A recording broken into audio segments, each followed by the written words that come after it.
What's good, freaks and geeks of everything called comic books? Yes. Welcome to the most amazing comic book podcast in the world. And we are back to basics, a comic book podcast. If you don't hear that at least 3 times in a row today, I'm not doing my job. So, this team, we're a team of passionate people around comic books, and it is unparalleled. So, we love comic books. Today, we're going to venture into some fun, and we're doing something a little different. We're actually going live. So my name is Gen X, and I am a Puerto Rock extraordinaire from Brooklyn, New York, by way of parents from the island of Boriken, also known as Puerto Rico. I'm also so excited to share my opinions and thoughts around comics and how they relate to our identities. That's my background a little bit. I'm an educator by trade, a businessman by discipline, and a hero all the time. And I love this community, so we're hoping that we can get a really cool conversation going today. We love building this community collectively. So, with that said, and here we go. My name is let me get that right, Miss Ebony Keys from the Sunshine State, and I'm proud to be here with you all to throw some education your way while I captivate your minds that bring us back to basics. This trio has been working hard to change the game, and we don't do it without the support of our community, friends, and family, y'all. And You know who it is. It's your boy Tempos coming at you, bringing a mix of comics culture to your ear. And I like to say I'm the biggest one that like to flex all my comics, and I'm going to hold the title of most complete runs. Let's go. Let's get it back to basics. that's what's up. All right, so you met the team. You see our guest who's on screen. So give me 1 second. I'm just trying to make sure I'm having like so much feedback today. So that was fun. So let's talk a little about who we are and why we got together. We started this podcast to ensure and to make sure that the sanctity and the nostalgia that we have for these heroes, villains, and everything else in between is seen through a different lens. We believe that the stories told are a reflection of the human experience, and we go deep. We talk about issues about race, ethnicity, gender, mental health, and other human challenges that we might see throughout our lifetime. But we also are highlighting amazing artists, writers, and publishing companies, known and unknown, by interviewing them and giving them their shine. They deserve shine. And you can count on us to tackle themes and also make sure we're always bringing you back to basics. And as usual, we need you to do some homework, some easy homework. So I promise you, it won't be like you were back in school. We want you to tell everyone. We want you to subscribe to our channel if you haven't already. We want you to like and share. And we also want you to comment in the comment section in our YouTube station and channel. And most importantly, follow us on Instagram. Each of us are personalities in our own right, and together we are similar to what we would call the DC's Trinity. Yeah. But we all know who Batman is, right? I call dibs on that one. Okay. I mean, I am wearing the shirt, so Okay. just saying. But in all seriousness, we want your support and the dialogue today, and every time we pick up the mic, we will need you to engage. And this project and podcast is a direct result of our work as comic book sellers, aficionados, ambassadors, and collectors that felt we needed something different, authentic, positive, and pure again. We missed that, and we saw that there were some changes in our industry, and so we decided to collectively get together. So it's growing, and thanks to you all, the other support, we're looking forward to building more branding and also content around this. So we also want it to be different from other content out there as well. So not to throw any shade on anybody else doing YouTube stuff. I think they're doing great work. But we want to be professors and students at the same time within this space. We're always learning from each other and bringing things back to the great days of collecting. Again, back to basics, if you haven't heard it at least 3 times today. So today we have a great show for you. First off, we're doing this live again. Like we said, this is our first time doing it live, and we hope it goes off without a hitch. So do me a favor, make sure that you're typing in the chat to let us know that everything's working fine and it's not problematic. Secondly, we want you to be very active in the chat. We'll be interacting with our guests today, with the content as well, and with us. We want you to interact with us. And we're streaming, hopefully successfully, via YouTube and Twitch as a multi-platform streamcast, which is so dope. So we have a special guest today, and we'll be reviewing their pet project. Get it?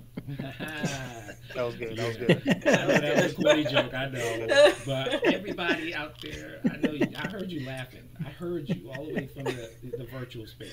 So don't deny it when you see me and or hear me, in other spaces.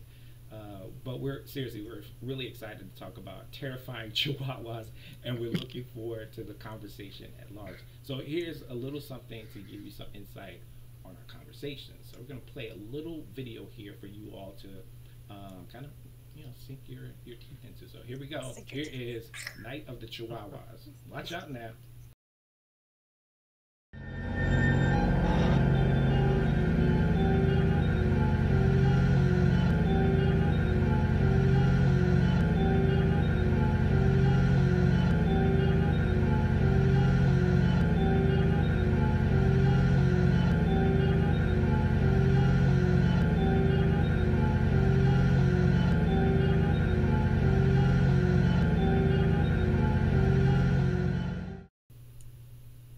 It's awesome. That was gave me goosebumps. Gracious. Right. Those goosebumps rising. Goosebumps. Oh my gosh. Yes. So we're excited. I'm going to pass it off straight up. We're just going to jump into it because we want to make sure that we are doing our due diligence as folks in the industry, and also making sure that we give Nate ample enough time to talk about what's going on. But without further ado, my sister from another Mister, Miss Ebony Keys. Thanks, Jid. Well, today's guest is Nathan Price. Let me give everyone a little origin story about Nate. A U.S. Navy veteran, thank you for your service, sir, who grew up in Northern California, who began working in the film and video industry right after high school, and produced a few feature films and wrote movie reviews. This led him to meeting David Caruso, well, I'm gonna get it right one of these days, Jr., when Nathan was reviewing his films, The Lonely Ones and Night of the Chihuahuas. In 2011, Nathan and David discussed making Night of the Chihuahuas into a graphic novel.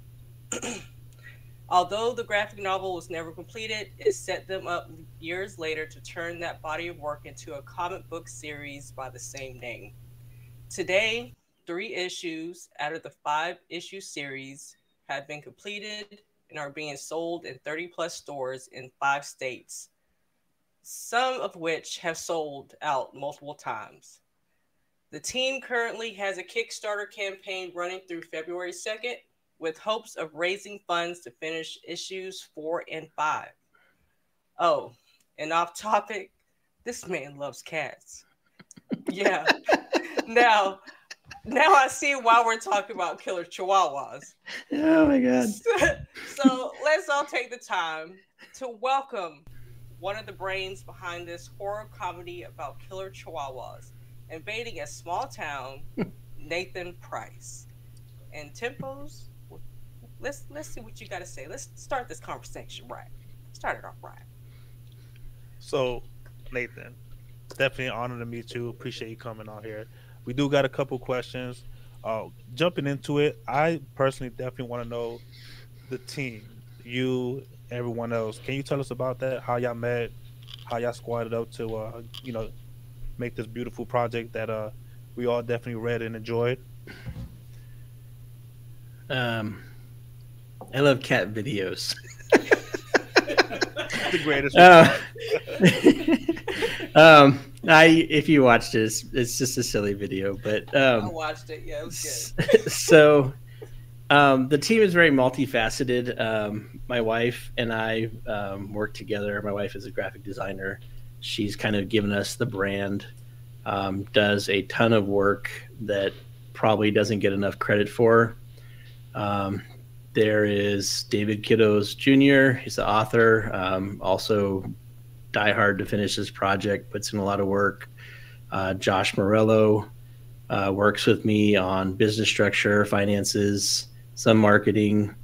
And then we have 2 investors who Mark and Ryan Ryan put in the money initially. So it was like me and Ryan riding around in the car, and I'm like, "Hey, my friend has this idea for a graphic novel. You want to put some money into it?" And he's like, "Okay." So that was in 2011, but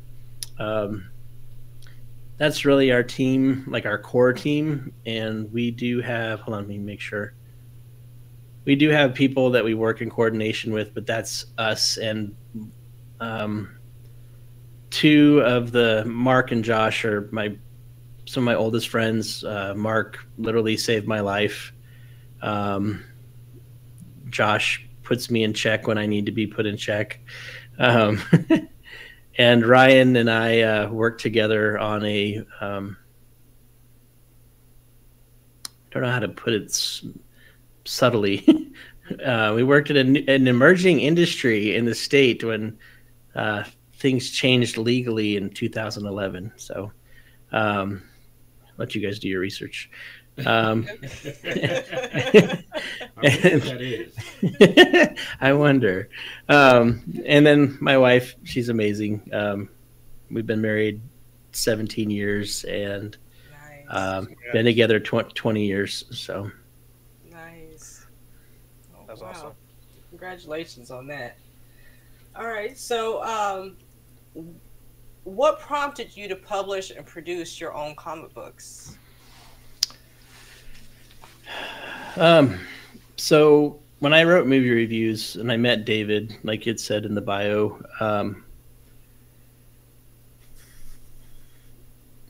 Night of the Chihuahuas it had heart. So David actually made a movie. He went to school for screenwriting, and as he says, he felt he could do it all. He could write, direct, he even acted. But do you think he had like $1,000 and 3 unchained Chihuahuas and like 1 camera?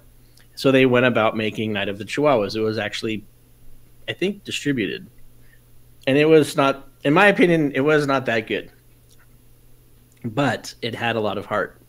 And when you watch something or see someone that puts out a great effort, I wanted to like capture that and honor it. And, and I'm not trying to talk down on David. He was just very limited in what he had to work with. The vision is there for sure. So working with Ryan, and at the time we had found an artist and decided to move ahead. And trying to go to a comic book company with just an idea seemed inadequate. Having worked in the film industry for years, David and I actually made a movie together. Getting it out and making money is a whole different thing. So trying to start a publishing company and have control over the story and bring to life what we see is where I would say that started from, if that answers your question. Okay. Nice. Okay, nice. Got it. Okay. Awesome. I'm up next, so we're gonna dive deep into the comic book itself, if that's okay. We had a blast. We actually, I think we had communicated with each other separately, then together, and then we were going through like the whole book. And full disclosure, if you're ever looking to do the animation part, I think we got that down pat. I think we figured out the we got it. Draws. I think we got it. Yeah, right. Are you for real? Yeah. Oh, no, seriously. We really did it over the phone. So yes. It's funny. So I think that might be part of our staple program in the future, to actually read a book. And if I think if Venus, I believe Venus, she's a collector, also did that once in her stream. So I want to give kudos in case I kind of borrowed from her by accident. But anyway, wanted to ask you a little bit about the premise of the book, if you could go into somewhat of a detail about the Night of the Chihuahuas. And why Chihuahuas? Because, I know I've had Chihuahuas in my family, and they're probably the most vicious animals that I've ever seen. And some people probably think because of their stature, they're probably the nicest, or maybe they're just small animals. What kind of damage they can do? Let me tell you about my ankles. Okay. Let me tell you about my skin. They can pierce. They have teeth. But I when I read it, I was like, makes sense. Makes a lot of sense. These are vicious animals. But what's the overall premise? If you could tell us about the book, as much as you can, because obviously you're still in flux with the rest of the issues coming up. But if you can give our viewers and our listeners some an overview and context about the book. So do you want to like go back to the origin of how the idea was created, or just the? Yeah, why don't we start off with the origin of the idea that was created, how it changed possibly once you went from graphic novel, but even you did the movie piece, right, and then the graphic novel concept, and then now you're looking at this 5-parter, right, as a comic book. So where the current iteration of that comic book is right now would be like the last piece. So yeah, if you could kind of go through the evolution of that, that'd be awesome. So I'm going to try and channel my inner David right now, if I can remember this story. He said he's Latin. Growing up, his nanas had Chihuahuas, and they were always very mean. And they would like come and attack the kids. They were never nice. And we found out coincidentally that there's more Chihuahua attacks per year than any other dog, even because of their size. So I think David, when he was in school, I forget the name of his Chihuahua, but it was old, it was blind, it loved him to death, and it would like attack anyone else. So he got this idea in his head, like, what if the Chihuahuas had the strength to back up their attitudes? So that kind of splayed into making the story. There's a lot of references to like he's a big horror fan, Night of the Living Dead, Resident Evil, but these Chihuahuas, they don't get necessarily bigger, they just get meaner and stronger. They can chew through doors, flip over cars, kind of your not hive, swarm thing going on, like when you have a gang of zombies coming at you, it's hard to do that. So you have this pack of ridiculous Chihuahuas. And I'm not sure if I'm clear, if I understand, but we started a Kickstarter in 2011 to be a graphic novel, and we didn't raise enough money. From the initial investment that Ryan put in, we were able to finish 30 pages. And due to some health concerns for me, we stopped for a while. The artist, we couldn't keep him around. And this is something I wanted to kind of bring up later, but the artist moved on, and we had 30 pages, and it's like, well, what should we do? Do you stop? So we decided to pick it back up and keep going. So as far as the story goes, Leon, I think it's his first day as a police officer. And guess what his only fear is? Tempos. So wasn't it it was Chihuahuas. He don't like Chihuahuas. Right. I was gonna do a spoiler, but I was like, oh, let me just, I know you're gonna talk about it. I actually like that part of the book. And there's I don't know all the references. I know Leon is the name is from Resident Evil, and there is just a ton of David is tricky like that. He likes to slide things in. I think he went on to get his master's in fine arts, and he was a teacher for screenwriting. And just a little side note, he's written several other things and had a movie recently produced and made. But yeah, it's kind of your run-of-the-mill 80s horror comedy, small town invaded by said Chihuahuas, and there's a lot of mischief, mayhem, and fun. It's a little gory. There's some curse words. My sons want to take the comic book to school, and I'm like, I don't think it's a good idea. but in all honesty, it's not bad. I don't think it's meant to like go out and be offensive. It's I will say last thing real quick is sorry. It's meant to be fun. Now, like I like what you guys are saying, back to basics. There's a lot of messages and things like that. This is kind of stripped down, and there's no political message. There's no anything. It's just meant to be sit down, have a fun time, laugh, cringe, all those things. So that's kind of at the heart of this, is like just kind of back to basics of having fun. So that's I don't know. Once again, I don't know if that answers your question. Sometimes I feel like I talk too much. No. That That was perfect. That was perfect. You know, I think part of the lore of the book was actually, you know, it's a lot of these influences across, you know, different titles and things like that, but it was unique in the sense that as we start, you know, like I said before, we'd like to hear your story and who you are first, because then that way we can kind of get the full perspective. So for us, it gives a context for our viewers and our friends on the stream. I'm gonna test something out here. Oh, awesome! Yes, Marcus said, "Yo, he Yo, is one of our people." Marcus. Thank What you up, so Marcus? much. Thank you. I appreciate you. And then as we start to navigate some of these, we are going to be doing a lot more lives, and hopefully, Nate, you could be a part of our lives in the future. Yes, please. I had to ask you guys, what do you think of the books? Oh, can I go? Yeah, Timbo, he was waiting patiently. He's been waiting. First thing for me, I am in love with this cover. This cover, let me tell you about this cover. That cover is fire. It reminds me of so much, but just the look of it is like, I need to pick this up. I need to have it. I need to put it in my wall, and I need to read it. And then when you get into the book, it's like, yes, this delivers. That's all I would say right now. But my favorite character right now, I know I'm skipping Johnny, man. Oh. Wait a minute. Copycat. I'm sorry. That's all I'm gonna say though. Copycat. Johnny. Johnny is awesome. Listen. No.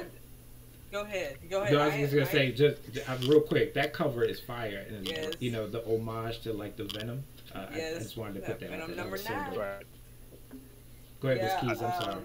As soon as I got it in the mail, I had to get a picture of it, and that's what I posted up today. And you know, it's fire, man. But Johnny, but Johnny, man, I guess because I live around a bunch of country folk, so I can relate to old Johnny boy. Okay, so Johnny, that's my man right there. That is my man. I'm sorry, Miss Keys, did you realize that you got a different cover for number 2 than they did? What? Wait a minute. You know I'm what, not Nate? showing I thought we were cool. Yeah, that's the one I got. What did you get? I'm curious. Come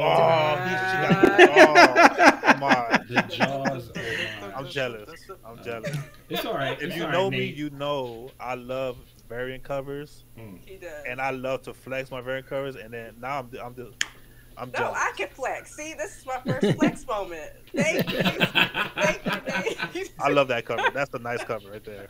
That's awesome. I'll make sure to get you guys one. And if I can just speak real quick, like coming into this and not knowing exactly what we're doing, we made variant covers. We work with different artists. Our actual first cover was made by RC Torres, and it wasn't like super flashy. It was very indicative of the story. But as we've met people, we've gotten to work with different people. The cover, the Venom-esque cover you guys like, is by an artist named David Kerchek. If I understand correctly, David Kerchek works for Todd McFarlane Productions. Wow. And that's his first cover. And I have the original sitting right over there. I'm going to hold on to it for a little bit. Yeah, I A would. long time. And he's got a couple more coming for us, and we want to work with him on issue 5, but it could be a scheduling thing. So yeah. But Can't wait to see it. That's gonna be and we did. I want to like pull out covers for you. I don't know what you guys have seen or Yeah. not. Yes, What? please. Come on, Listen, bring it out. You guys hold on a I'll be second. honest with you, Nate. Go ahead. Mr. Nate Flex. is flexing, y'all. flexing, y'all. Just want to say we have a group of folks that love to flex, and Nate has just joined the group. He's indirectly flexing things that we can't even think about. Okay. Here comes Nate. Nate is back on the stream flexing hard. Flex. So we just printed these and got them 2 days ago. This is Chizilla. Oh, sick.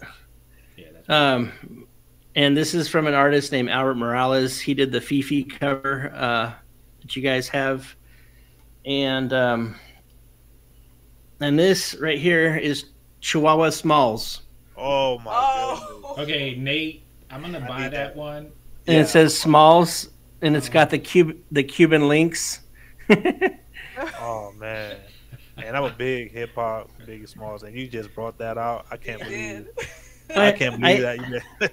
You Our homie Marcus, he is very happy to see those. Not only did he say, "My man's got up," but he also gave you the flex and the fire. Yeah, you won. Nice. That you won today. You won the flex game today. Yeah. Got it. So we've got a lot of things coming out, but it's, somebody said, well, oh, you're wasting money on creating variants. You need people to buy.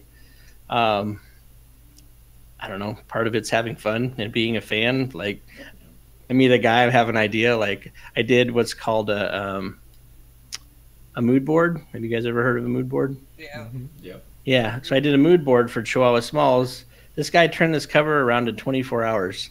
Wow. And it's like, I like it. Well, no, I mean, we're here to make money, right? But it's like, at the same time, it's offering people a little bit more. If we were simple and we had one cover and we just sold that cover, it would be cool. It'd be fun. But it's like when you can go, hey, look at this. Right. Nate, something you need to know is that you have a couple of Brooklyn boys in the house. Me, myself, and Tempos. Yeah. Right. Just wanted. I was just listening to Biggie on the way home. I was listening to Juicy, and he said, "Spread love is the Brooklyn way." I was literally just listening to that. And Nate, we literally say that on the podcast in the previous episode. So yeah, Really thanks nice. to It's a Tempos. Brooklyn You thing. definitely should look at our older I episodes. feel like I made some new friends today. You sure did. You sure did. But I'm still a little jealous about the jaws. I have to buy some and support y'all.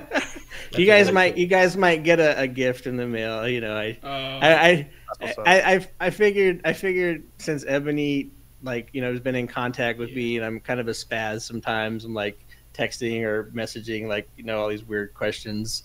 I'm like, I'm gonna try to do something a little different. And I appreciate it, but let me hold on to this moment real quick, Nate. Let me hold on to it, because the other two, they always get me every time. So I didn't say when I was gonna send it. I just said I'd send it. Hey, You're gonna have it for like a year before they get theirs. yeah, let me show it to them one more time. Let me show it to them. Let me show it to them. Okay, That is a dope Nate, idea. let me tell you, knives are always pushed and then dragged upwards when people start showing runs or exclusives, which is like, okay, that's not It gets cool. real.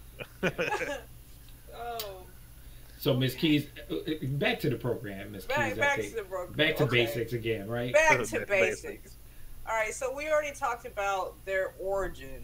Can you tell us a little bit more about their Walking Dead-esque appetite, like their appetite? Because throughout the whole, they're hungry. They starve. What's going on with that? I don't know the answer to that. I'm gonna be honest. That's a David question. Okay. They're from what I remember, others say they crossed the border into southern Arizona, and they came from they'd eaten something. Oh, hold on. See, I'm gonna mess this up. And I should know it better. Popeye's chicken. That's I love Popeyes. I'm hungry now. Okay. For real. But they ingest something, and it. I don't know if he actually gives reference to why they're so hungry. I just know that they tear through just about everything. And if you like Johnny, you're gonna see him on fire throughout the rest of the thing. Like, that guy just comes to fruition. Right. I can't Love wait for it. that. You don't have to pull up that panel. You know which panel I'm talking about. I know what you want. Go ahead. Read it for us. You know what? The brother. My favorite line in the comic. What's he that? literally is out of his car, and he says, and I'm gonna quote. I'm gonna paraphrase just for the Paraphrase it. youngins around there. Hey, mother effers, I got your chew toy right here. I mean, when I read that, I was done, and I read it just like that. So it's that was when I wrote that. When I read that, I was like, "Oh man, this guy right here, he don't care. Right. He's ready to get down." Oh my goodness. All right. But you know what? Speaking of that, I do have a question. So you kind of answered it earlier. So, being that this comic is pretty much about the zombies. I don't know if they're zombie Chihuahuas because we don't know what's going on just yet. We're trying to figure it out. I don't want to spoil everything because I definitely want everybody to read it. But Right. how did you come up with like that beginning genre? You kind of said earlier that it was kind of a horror. It has the horror theme. It does have a horror theme to it in the beginning, like Friday the 13th, and then a straight mix Yeah. into Walking Dead. Like it's a great mix. Like how did that just come up out of nowhere, or did that come up out of writing down the line?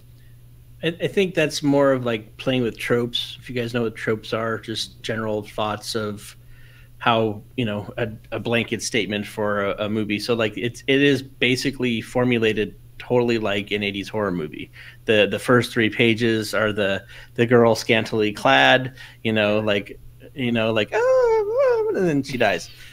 So very Friday the 13th-ish. so yeah. So I mean, and once again, David could rattle off the guy's like a Rolodex of film knowledge, but he put that all into perspective of all the references.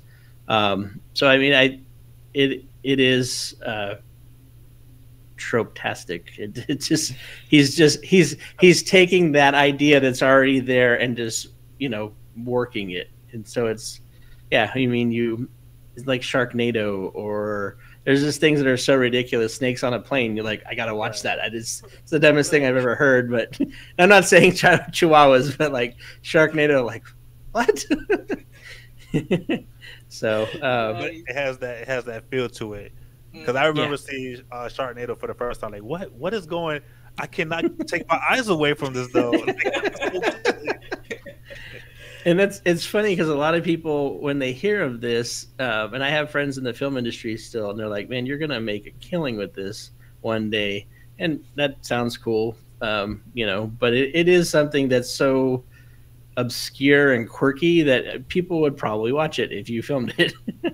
Oh yeah, I would watch it. I mean, they made a movie about killing tomatoes. I mean, why not kill a Chihuahuas? and it's a call. Yep. Yeah.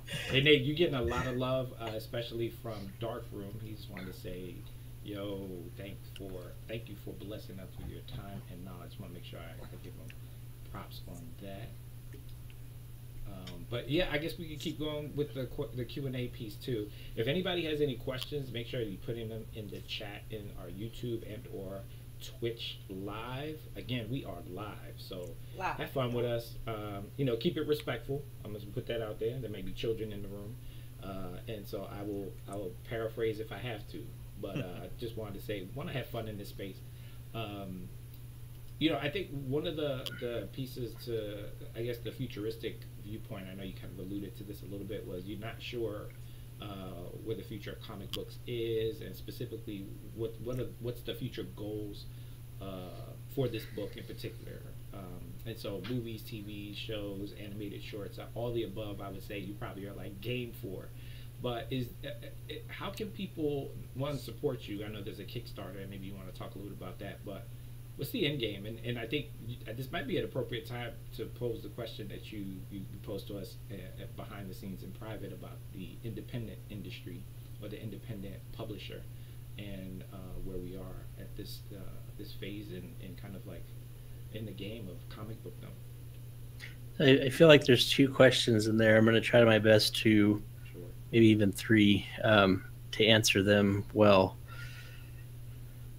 So, coming into this industry, it's been challenging. I do have a background entrepreneurial, a vet. I'm also have a license in and a certificate in physical therapy. I have a degree in physical therapy.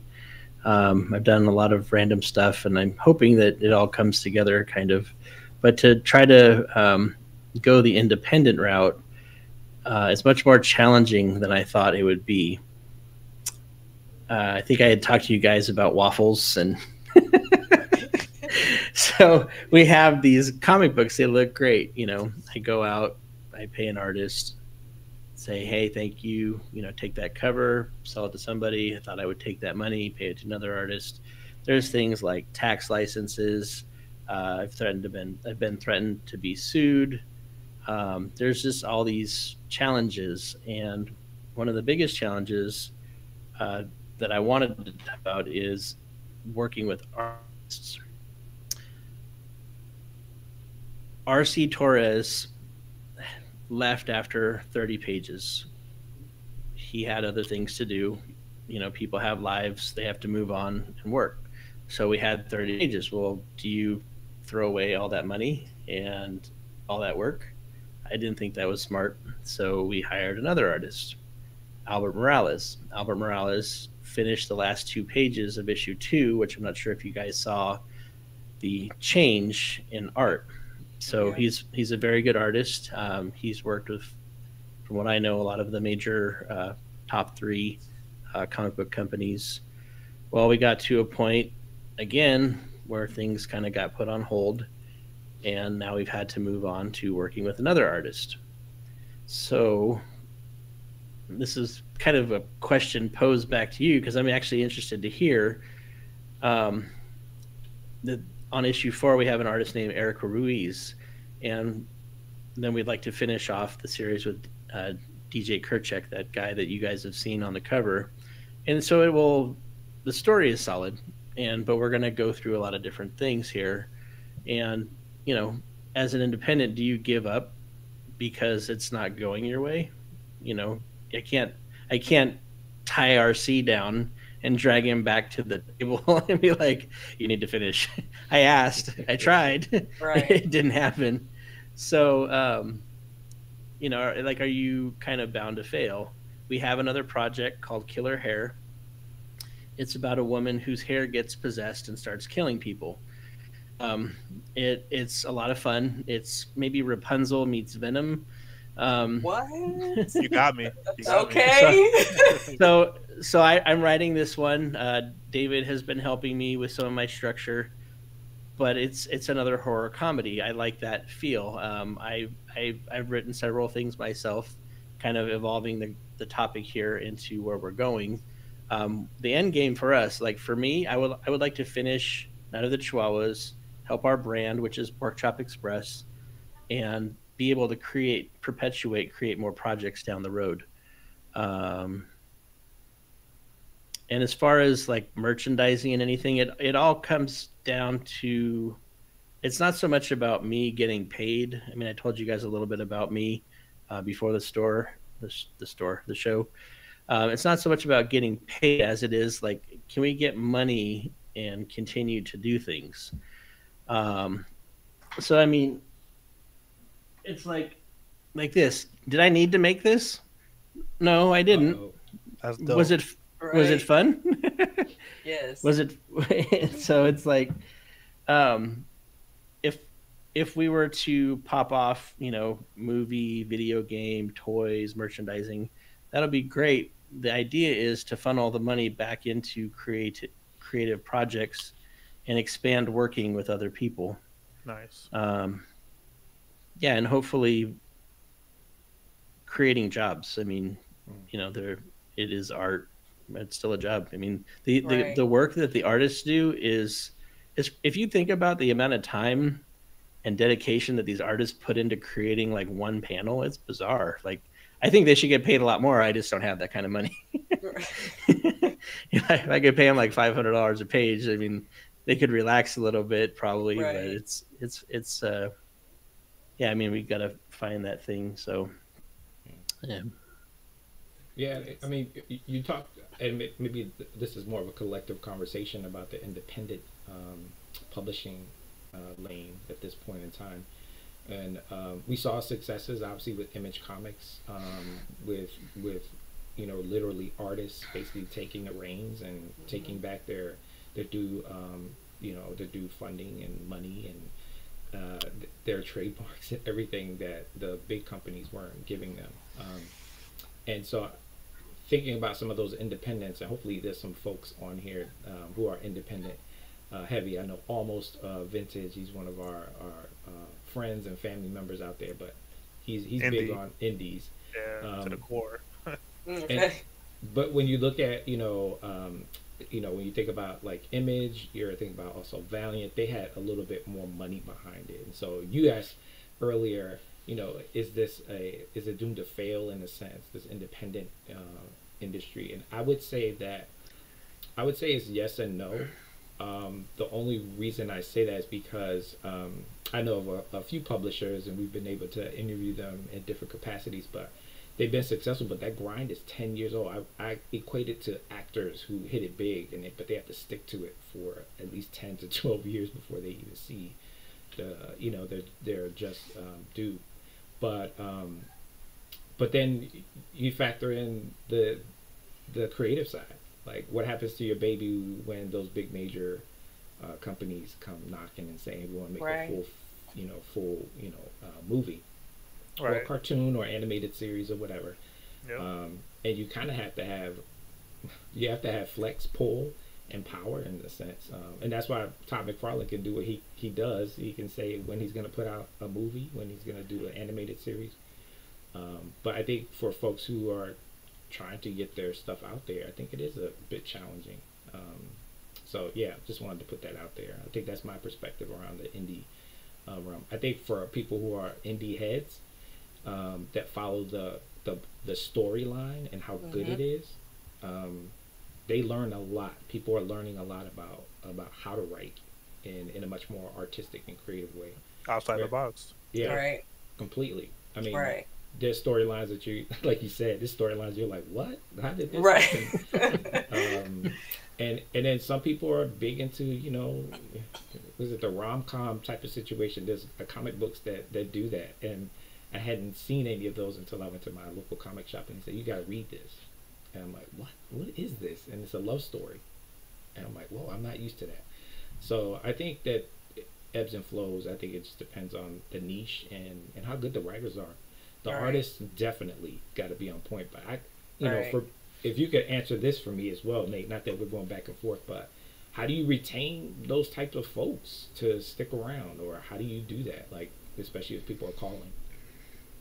I think it's just building relationships. I mean, in any relationship, let me just throw this out there on wide, not just comic books, but any relationship you get into, to actually get to know that person takes time. For any one of you that has been in love, it takes time to build that relationship. So I'm not saying I'm in love with the comic book artist, but the it's spending time with them, working together, going through things. There's an artist, her name is Cora. She goes by numeric_turtle. And there was a horror show here in the Valley, and sorry, I'm not sure if I'm answering your question. I'm just trying to give. We went to a horror show in the summer. David got COVID, and we went to a horror show in the summer, and the air conditioner broke, but we decided to sit it out. So Cora and I are in this thing, and we're just talking, trying to pass time. I went to Safeway, which is a grocery store out here. I know they changed across the nation, and I bought frozen peas, and we had frozen peas on our head trying to cool down. I'm in Phoenix, by the way. It was like 110 that day. Wow. So and we laughed about it, but we got through it. I mean, those kind of situations, and just working together. And I don't think you could ever fully rely on it, because if somebody gets paid to do a job, you have to wish them well.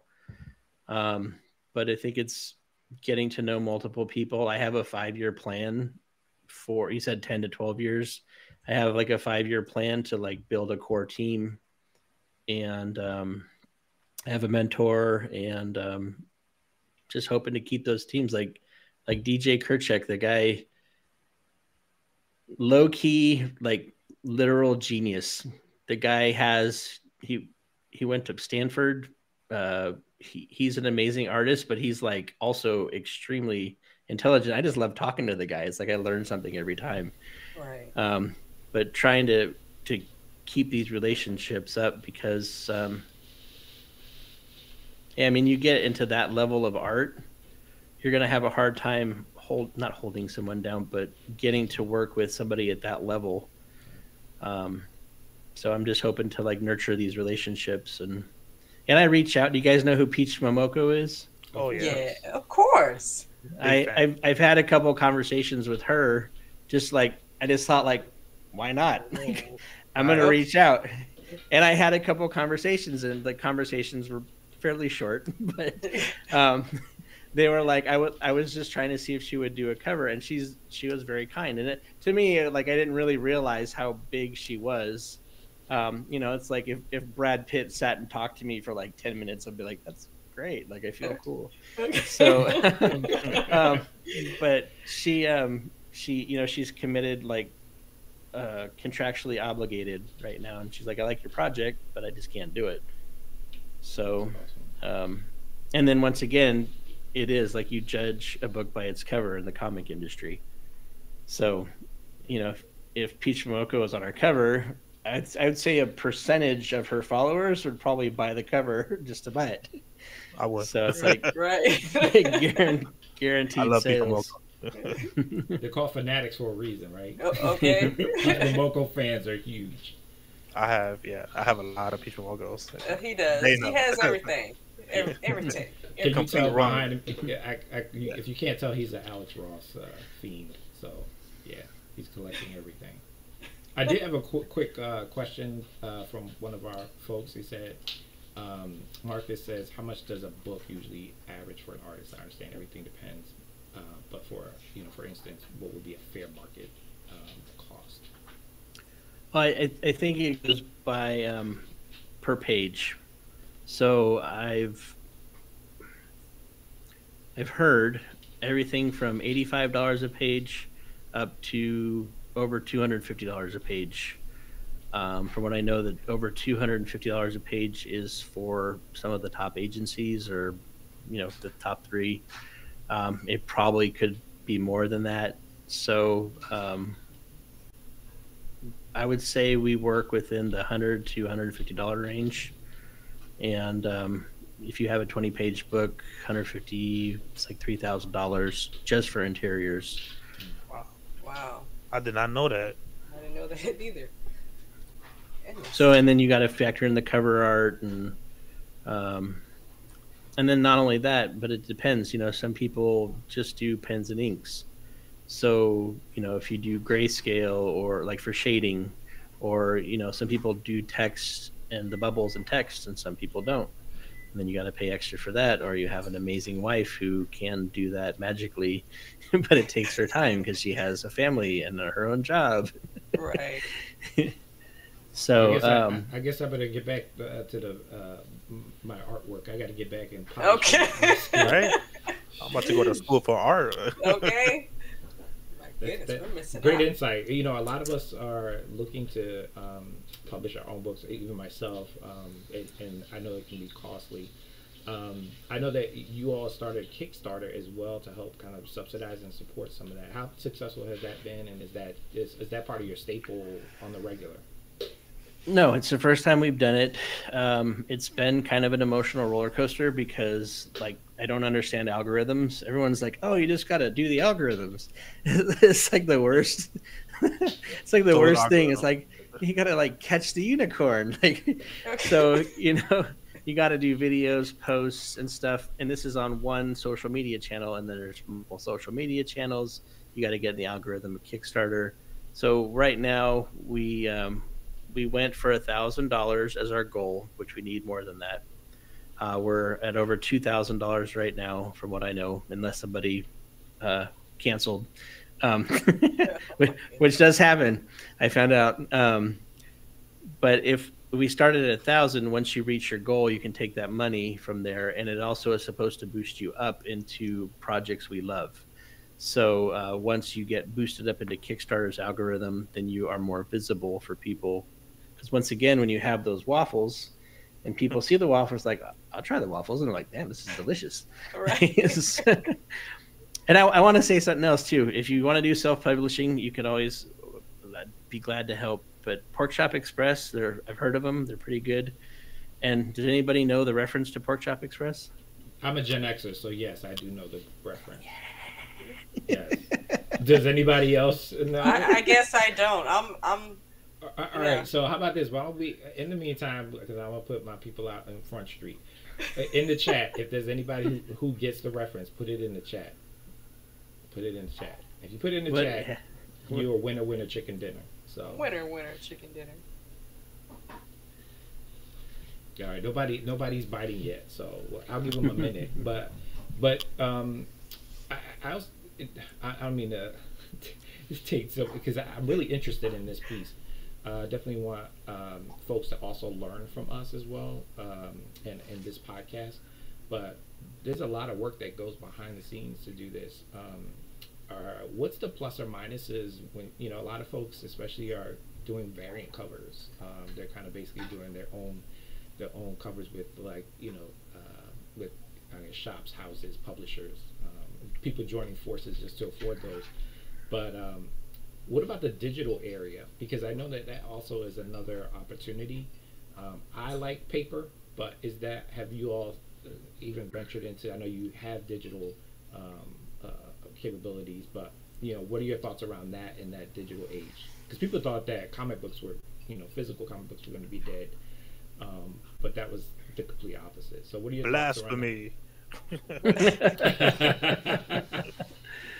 I don't know the answer to that fully. I mean, once a PDF gets out there of your book, it's out there. We've been using something called Issuu, ISSUU, which is a great thing. So nobody can take it, but if they have the link, they can share it. So we haven't really found a solution because a lot of stuff costs money.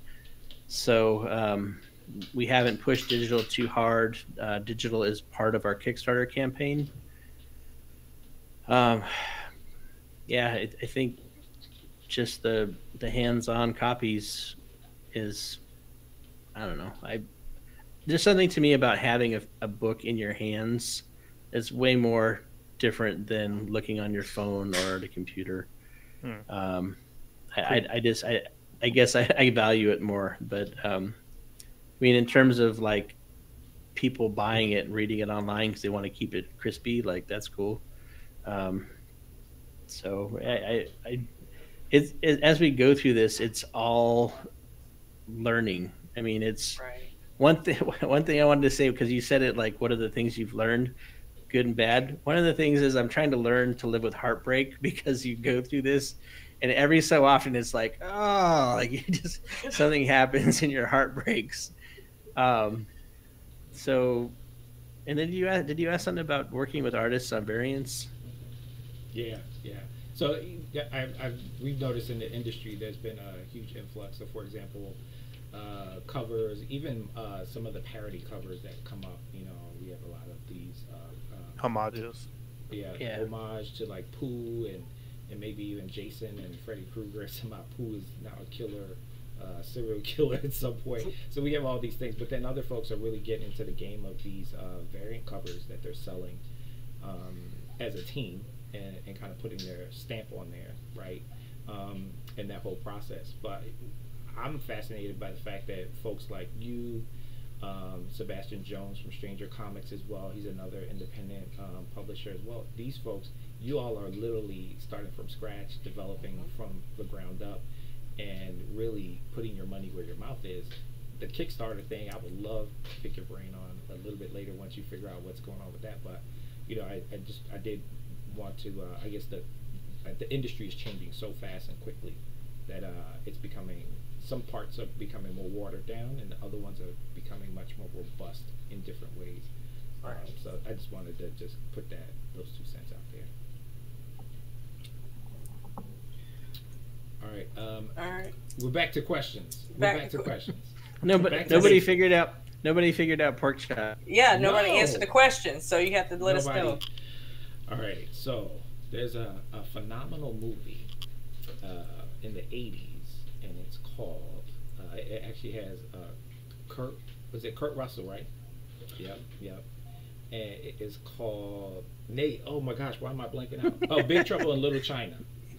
Oh, Big Trouble in Little China, and that's where it comes She knew. from. She knew. You knew it, Miss Keys. I was testing y'all, make sure y'all were You knew paying it. attention. I got this. I knew it. Yeah. What are you talking about? All right, so back to basics, y'all. Back to basics. All right, so so we know that you're focused on a 5-issue series. But will the story stop there, or are you planning on doing more issues or more comics, or anything like that? And what's your plans? What's going on? So, first and foremost, raise money. Anybody who's listening, we got Kickstarter. Please join in. Finish 4 and 5. It would be great to make our money back. Right. Like at least come back to 0. Chihuahuas 2, Chihuahuas from Hell is already written.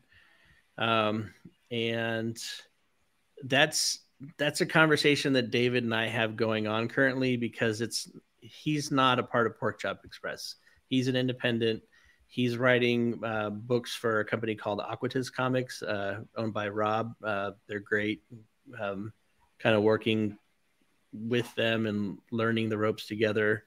But David was like, well, I can't sell it to you, if we don't make much money, because, like if we don't make any money, he's like, I'm not going to sell it to you for $5,000. He's like, but if you make $10 million, it's like, I'm not going to sell it to you for $5.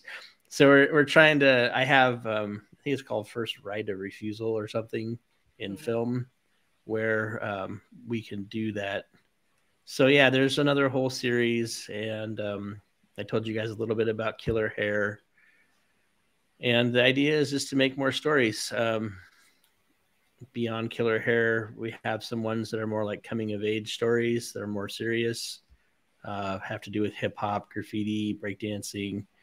But yeah, it's like we have a gun or a weapon full of ammo, and we just want to get to the range and take some shots. Nice. So and it's the idea is for all of us to have fun, meet new people, make new friends, and experience things together. Like when we all went to our first big con here in Phoenix Fan Fusion, we were like little kids. I mean, like literally walking around kind of in awe, at our booth and trying to have conversations with people and running out of breath. And, but yeah, Night of the Chihuahuas 2, Chihuahuas from Hell, have the script. And David, I think he wants to expand the Chihuahua universe. So I don't know entirely what that means, but the man, he's a machine. I don't think he sleeps. I'm serious. Like either he's a vampire or something weird, because the guy, he has a family, he has a full-time job. His kids are active. He has a podcast that he does with his wife called Date Night In, where they watch movies and review the movies and have a drink together. And he also writes movies and comic books, and the guy, he's amazing. So yeah, we'll see where the Chihuahua-verse goes. I don't know. Can't wait. I can't wait either. That sounds awesome. You heard it here first. The Chihuahua-verse. Chihuahua-verse.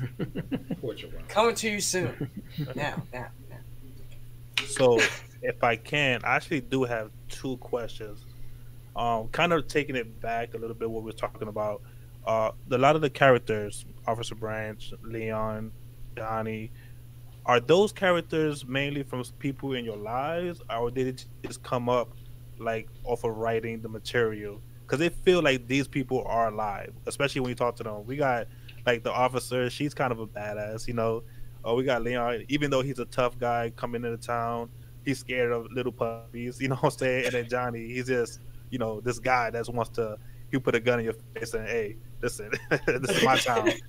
So how do those characters come to life? That's really one of my first questions.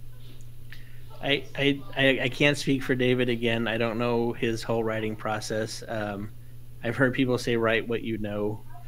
And David he's just skilled at his craft. I mean, I really hope to see him like break forth one day, because that guy's been working for it for a long time. So I don't know his process 100%. I could tell you with mine, there's always some reference. I try to keep it quirky, obscure, make some wild stuff up, but the character in Killer Hair is based on my wife. So Thought he looked up. it's not a bad thing. It's not a bad thing. There's some relevance. So I mean, my wife is on the shorter side. So this in this story, the character is a little bit shorter, and I see her struggles with people judging her based on her height. We talk about back to basics here, right? You know, these different things. Well, she's a strong woman, and she can power through and show most people that they're wrong. So it's really cool. But yeah, I based it on my wife. When I write this character, I'm thinking like, oh, my wife would say this or do this. So, yeah, she's not going to watch this, right? You're not going to show this to her. She is. These are brownie points. These are brownie points. Then I can't confirm or deny that. Okay. So my last question is basically what everybody's thinking about. When can we expect the next issue? I'm dying to know what happens next. I cannot wait. What can we expect? So once again, just plug in the Kickstarter. Issue 3 is on the Kickstarter. If you can, please support us on there. It helps the whole project move forward. Get us in the algorithms. You can wait. I think next month we'll be releasing issue 3 to stores online, and it's just a progress. Like if you guys if you guys have an LCS that you're familiar with, and you walk in and say, I heard about this project out of the Chihuahuas, we've done everything grassroots. I went to see my grandma. I flew out to Minnesota, and I went to comic book stores in Minnesota and walked around and just walked in like, I've got a comic book. So that's why we're in stores. I'm from Northern California, went all over there, but we're just trying to reach out. The Miss Keys, you know the girls from 305 Comics? Yes, I do. Oh, Yeah, they're supporting us down there. That is awesome. Liana and Tina Michelle, thank you. Those are my girls right there. Yeah, they always looking out. Always looking out. Yeah, the Florida people here. Yeah. but it's like networking. I mean, like that's how, you know, you guys say you're starting off, like, you know, it's we're all growing together, kind of doing it. So exactly. If you want to get issue 3 Kickstarter, or, you know, into next month, great to have the support. Oh, Almost Vintage is here. He sure is. Hey, Almost, I'm going to share my screen with you here. This is a crazy indie book called Night of the Chihuahuas. Hopefully y'all can see this. But I'm just going to scroll through, and you can keep talking. Seriously, I'm looking forward to I can't wait for issue 3. But this is... Well, those two covers, here, I'll show the covers again. Those 2 covers are issue 3. So, okay. Oh, and you're going. Here we go. Oh my gosh, when I saw that Chihuahua is vicious looking. My God. So I put these 2 together. Yeah, that's the connecting cover. So that's a dope cover. It is. So these are 2 different variant covers, connecting covers. It's the Chihuahua Army. And this is us trying to milk it. Like, we had that one image, and it's like, well, how can we get more out of it? Well, let's take the thing, inverse it, make it a connecting cover. I love connecting covers. It looks so nice. That guy's the one. That one is beautiful. Oh, but look at that Jaws one. Look at that Jaws. Jaws. I've actually knife once more. If you guys are hip hop heads, I've got a friend who is customizing some sneakers to look like Chizilla sneakers. What? Nice. Anybody from Brooklyn? Besides me and Tempos? Yes. Yeah, definitely hit the Kickstarter. Yes, please support these amazing creators. They're just trying to do their thing, right? So we can make it happen. I mean, they're literally dope covers, great book, crazy as hell. I will never look at Chihuahuas the same way again.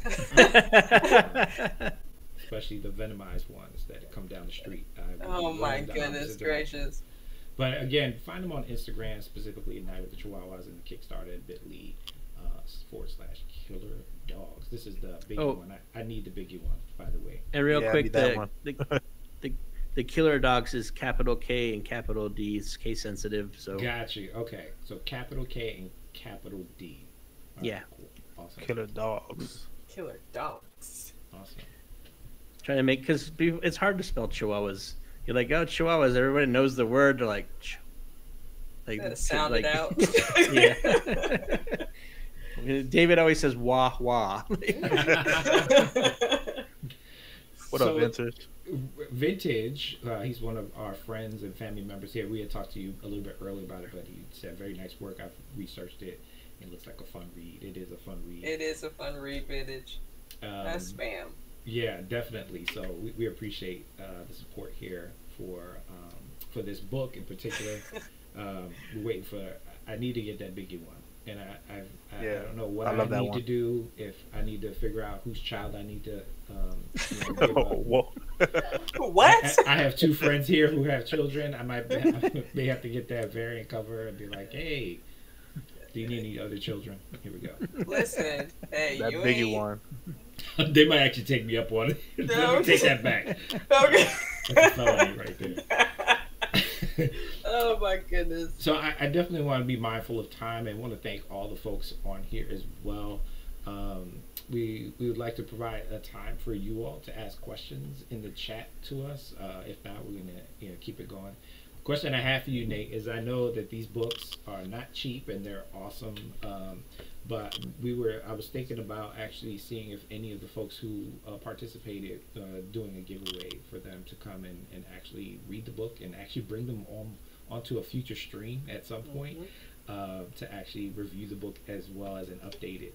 Hopefully by the time we do that and the folks get it, they can actually we can talk about book 3 and maybe do a voiceover of the issue. That might be kind of cool. I'm in. I'm Johnny. I'm Johnny. Okay, quick. Johnny. Okay, Yeehaw! Got it. They're gonna have a fight over Johnny. This is amazing. Amazing. He's probably like the toughest character and also the one that you don't want to be. So okay. Yeah. Oh goodness. So don't put my man Leon down like that. No, Leon in the town. Like let him.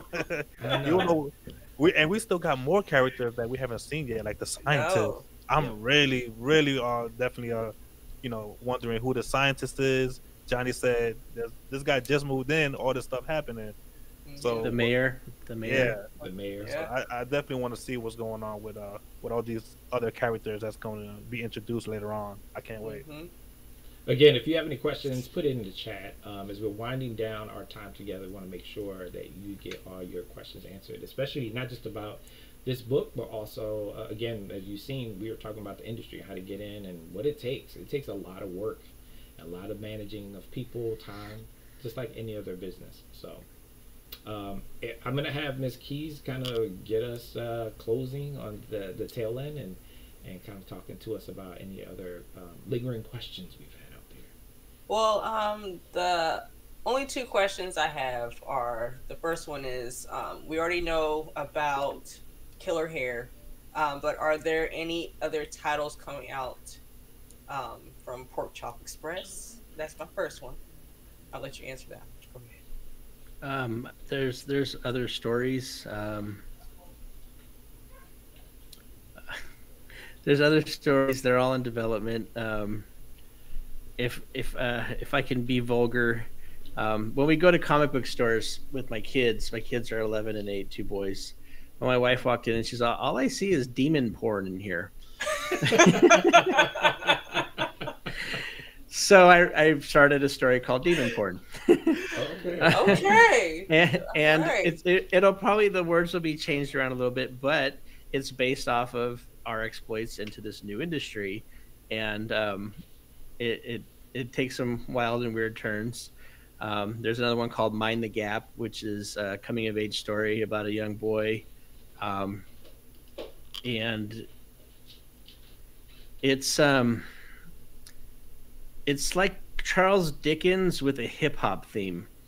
So it's kind of I try to create things and think of things that are different. But you know, there's this thing that says there's nothing new under the sun. So like all the stories have been done. There's tropes, but how can you make something new and fresh and fun? Like if you watch Scott Pilgrim versus the World, when you saw it, you were probably like, "Wow, like this is something." You've seen the story, Yeah. you know the story, the you know revenge and but the way it was done was just so much fresh and fun. So it's like, how can you take something, make it new, feel good, and that's what I'd like to accomplish with my writing. And then, yeah, and I have probably 8 projects on deck, Nice. and I want to step away from the business side and work on writing more. But right now, it's a lot of business. I don't like it. Oh. You sound I'm not like a business person. I'm you a wanna be people Mr. person. Julie. I just I don't know, like business when somebody threatened to sue me, I got a text at like 9 o'clock at night. I'm getting ready to like wind down and this came up and I just like, you know how you guys you get that fight or flight response, like you feel the blood rush up and I don't want that. Like and it was something trivial and a guy misunderstood. Well, it took 2 weeks to figure it out because he was angry. Well, once we cleared the air, it's like, oh, no problem. Like it's not how I felt for the past 2 weeks. Right. So, yeah, I would just like to write. Okay. All right. Well. Definitely looking forward to those other 8 though. Okay. Well, I think the main thing is, like you were saying, you're having fun with it, and it's for me reading it. It's different. It's you have a vision and you're going with it, and that's what I like about it. So you know, you do what you got to do because I don't see anything wrong with what you're doing. You're doing great things, and I like that. I like that. Thank you. I like it. I Thank like it a lot. Yo, you're welcome. All right. All right. So last one. I know everybody's is getting sleepy. It's getting sleepy. But no, I'm just kidding. But I know you already mentioned about the Kickstarter, but I know there's a lot of people that just jumped in a little late or they're just now joining us. But can you please remind people where we can get these books and also your social media presence and also the information for your Kickstarter? First off, I would say go to your local comic shop. Chances are they haven't heard of us. You can go in there and say, have you heard of Night of the Chihuahuas? Try to drum up some interest. That would be super helpful. If you guys have any leads, anybody that I could, you know the owner of a shop that I could call, totally cool. nightofthechihuahuas.com. You can order from there. Our Kickstarter is, let's just go with the bit.ly/K killer D dogs, and that's our campaign running until February 2nd. Our social media right now is mostly Facebook and Instagram. Facebook.com/Night of the Chihuahuas, Instagram.com/Night of the Chihuahuas. HUAS. It's wah wah. Wow. But I think that's yeah. I mean, anything. It's like a grassroots movement. So any support, little things like that. The girls from 305, the lovely ladies of 305, have told me they will go into a shop and be like, "Have you ever heard of Night of the Chihuahuas?" and just leave it at that. It's like, cool, I'll take that. Okay. It's getting the word out there. So Right. we get on people's radars and show them our waffles. Well, send the waffles here to Florida. Yeah, I live right by a comic shop. My LCS, my favorite LCS, Yancey Street. I'm definitely going over there tomorrow. He needs to read this because I know he's a big horror fan too. No, I mean you could even if you took your copy in and just showed them, Definitely. That's I will send a copy to a store just to show them what we got. I mean it's part marketing, so but Miss Keys told me I can't send you guys any Jaws covers for some reason. She messaged me. As long as you give me the Nope. the boogie one, I'm cool with that. This Yeah, one's mine. You see that? You Comes see? out. That's Dun. it. I'm hating on that one, but that Biggie Small ones. Yes. That's all I'm gonna say. All right. Just Nate, send me those first before you send yours. You're like quality control. Miss Quality Keys is control. Yeah, quality Yeah. control. So remember, the Kickstarter is essential. Let's get the support, the funding needed at bit.ly /killer with a capital K and dogs with a capital D. All right, make sure you do that. On another note, as you know, we're trying to grow and expand as well, so make sure you follow us on YouTube at Back to Basics Comic Book Podcast. That's where you can find the other episodes, and this one in particular. This is our first live one. I think we had a great time with Definitely. Nate, and thank you so much for volunteering to come through. Again, Thank here you. is the Back to Basics. We got tickers, we got all types of stuff for you all. Yes. So if you are looking to be a part of the community, please follow us. And each of us as individuals, I want to give kudos to Nate for coming in and literally holding it down for the company. Yes, Nate. Thank you. And we appreciate you. Definitely. Can't All wait to right. have you Thank back. you guys. Any Thank you so other much. last words, Nate? Was there anything that you left on that you didn't leave on the table, or you left on the table? I don't know what the verbiage is, but anything that you would like to tell folks before we head on out? Well, I didn't get to ask you my question. Go ahead. So I don't know if you got enough time. It's like a detailed conversation. So I was going to ask you guys, but maybe you'll invite me back and then I could ask my question. I just want to like hook you with that and. How about this, Nate? How about this? Let's talk about it. So this is this segment called After Hours, the after party. Mhm. So go ahead and ask your question. We'll stay. Oh, on okay. And we still want you to come to future shows. Yes. Yes. I gotta think of a good one. Because it's part of the fun of getting to know you guys. So, favorite celebrity run-in. Have you guys ever had a celebrity run-in? So I kind of celebrity Sam De La Rosa. When I met him, he's an artist. I was shaking because he's one of my favorite artists, and he made Venom: Lethal Protector, and I was kind of shaking when I met him, and he was like, "Son, are you okay?" I was like, "Yeah, I was just Sam De La Rosa." He's like, "Son, come over here, bring your hand over here. Let's do something with that." He shook my hand. I was like, "Oh my!" I was shaking Sam De La Rosa's hand. I was like, so he was pretty cool. And also, I did spaz out when I met Jason David Frank. I did meet the Green Ranger a couple months ago. I did a video with him. Had great pictures. He signed 2 of my books. I love that man. I grew up with the Green Ranger, so meeting him was definitely an honor. Especially the tragic thing that happened. But rest in peace. But that definitely, I'm glad that I was able to meet him also. But that's my two. He said 2. My goodness. Wow, Jesus. Well, I guess I was like 12 or 13. I don't remember. It was back in the day when I was a youngin'. I was a youngin'. We have a club here. I don't know if y'all know about Club La Vila. I know if you are in Florida, if y'all lived in Florida your whole life, then you would know about Club La Vila. Well, I met LL Cool J, OLL. He was having a concert there, and my dad actually let me go. He took me there, and I met LOLL. About had a heart attack, but I was 12 or 13. But it is what it is. But those are that's my celebrity run-in. That's my celebrity. Yeah, that's my celebrity. Growing up in Brooklyn, we get to see all types of people just walking down the street. I'm gonna tell 2 funny stories, and part of them is because it's my wife. My wife is like, she spots folks from far away. But we were in New Orleans, and we saw Jessica Lange, I believe, and she had just finished up the American Horror Story, and she's walking down the street, and I say, "Hey, hon, I think that's Jessica Lange." She had a hat on or whatever. And don't you know my wife beelined it over to us?